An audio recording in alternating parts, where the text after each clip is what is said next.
It's so stupid, it's positively brilliant.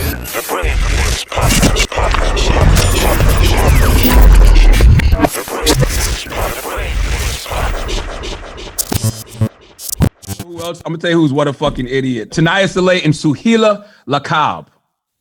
They both, in support of Black Lives Matter, decided to put on blackface. So they put the blackface on.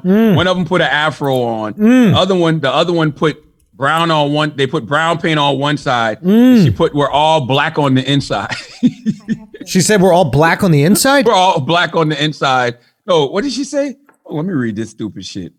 I wish I was black. Oh, one of them, the one that put the afro on, said, I wish I was black because my idols in music and dance are black. All the athletes I respect are black, right?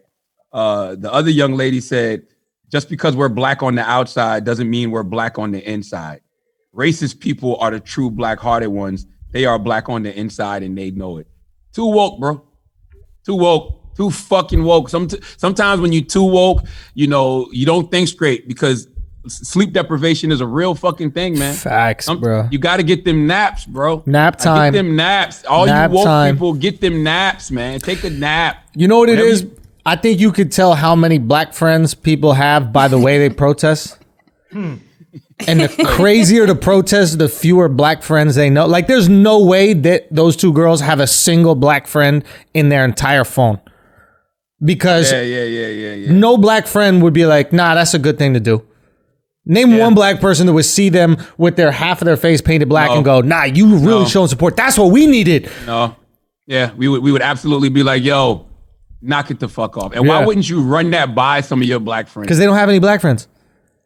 They don't have no black friends. They have no, I'm telling you, bro, you could really, people who don't have any black friends, they don't want to be, they might come from a good place. They don't want to seem racist, but they truly don't know how to show black people they're not racist, so they go over the top with it.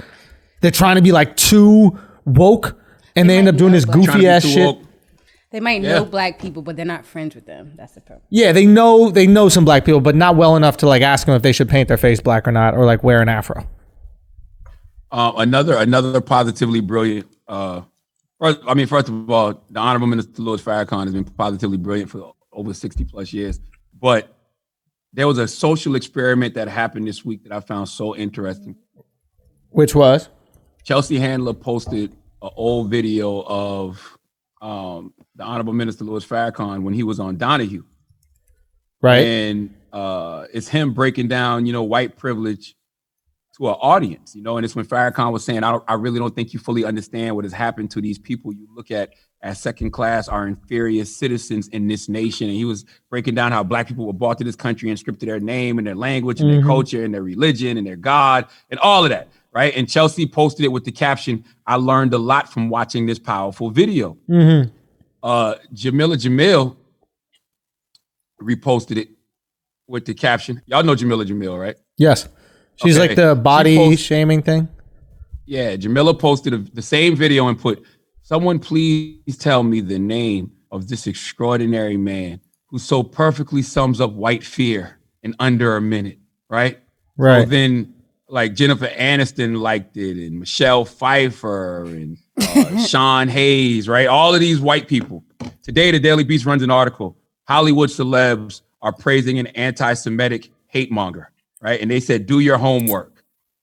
So all of these people, except for Chelsea Handler so far, have pulled down their Honorable Minister Louis Farrakhan post, right? Because, the media wants to paint Minister Farrakhan as anti-Semitic and homophobic and misogynistic, all of these different things, right? Right. What I found interesting is that the truth can never be denied. Okay. When somebody says something honest and truthful, right, and you don't have no context to it, like you don't have no context about the person saying it, nothing. You're just listening to the words that are coming out of their mouth.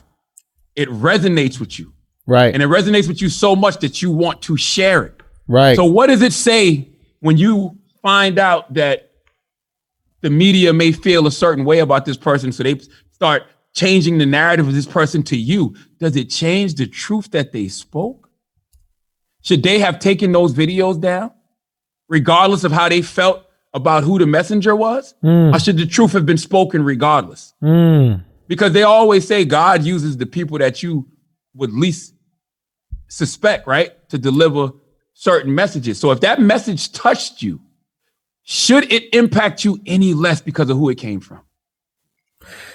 I think the message shouldn't, but we do understand that messengers are important. And I think that Chelsea Handler's Jewish, right?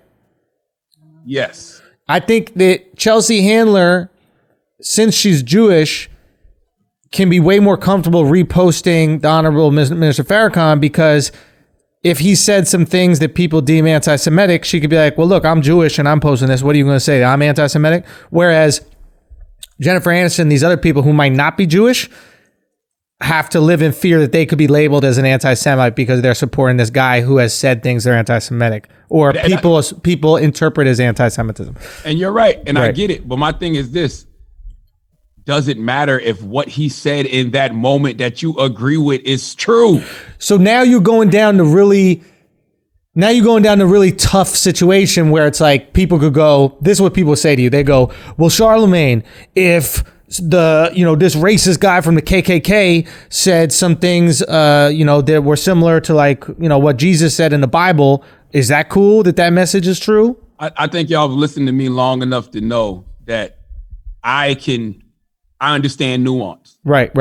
And I'm a stern believer you can learn something from anything. Right. But are you willing to listen is the thing, right? Because think about it. If I'm walking down the road, right, and the KKK member says, hey, don't go down there, they're going to shoot you. Am I going to ignore him because he's a KKK member? It's a good point. If you're walking down the road and Honorable Minister Louis Farrakhan says, look, for the next half mile, it's nothing but landmines. Are you going to not listen to him? All right, here's the thing. Reposting it and liking it seems like a cosign of the person.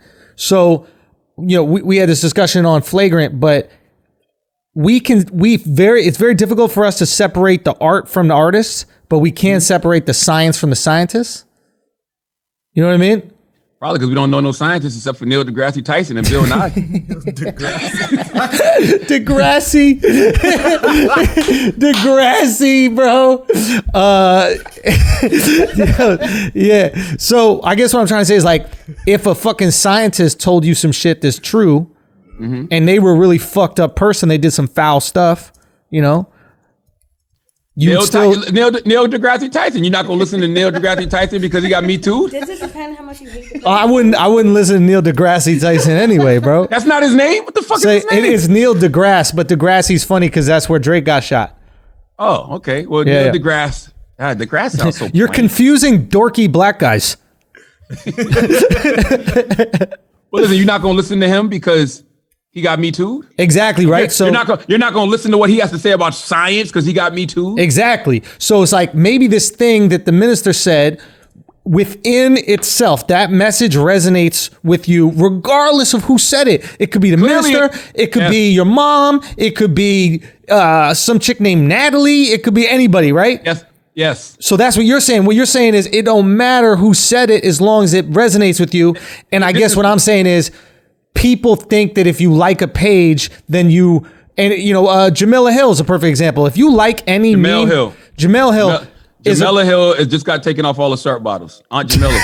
Aunt Jamila is no longer. No, but like Jamil Hill is like, if you like any meme page that has ever had something slightly racist on that meme page, she will find that out and she will like expose you even if you're like a 5th round draft pick, right? So there's a version of Jamil Hill that does the exact same thing for people who like pages that might have anti-Semitic rhetoric or homophobic rhetoric or et cetera on it. So that same gotcha journalism exists on both sides, when the reality is maybe that meme page had a funny meme that wasn't racist, and maybe this message by Mr. Farrakhan was absolutely beautiful despite the other things he said that might be questionable by some people.